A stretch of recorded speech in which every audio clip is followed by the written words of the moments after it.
Əlfərd, Allah sağ salamat eləsin, be qolsan, yaruz eləsin Allah. Adından mədəm gözümü yiyir ba. Selam Sarıban. Selam Bacıoğlu. Sarıban, siz her yerde gəzə yemişsiniz. Ay bala, burada öyrədə yaxşı gəzə axırı harda var. Bu dövrede budur. Vallahi benim sol tarafımda bir tane vardı. Ora?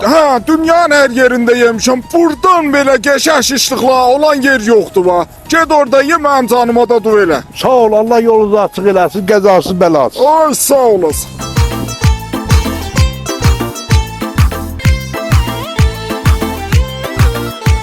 Onu toğlaya biləm bu, məlun və sadadan da.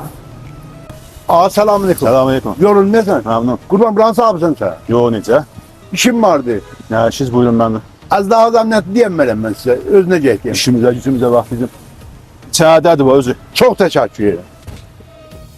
Selamünaleyküm. Salam azam. Yorulmuyorsun. Buyurun. Ağa çok istemem. Oradan bir kervan geçirdi. Bəli. Ben adres soruştum. Değil qəzaxoru yiyan. Yani bətərdə şişlikler var. Bəli. Əlbəttə benim pulum yoktu.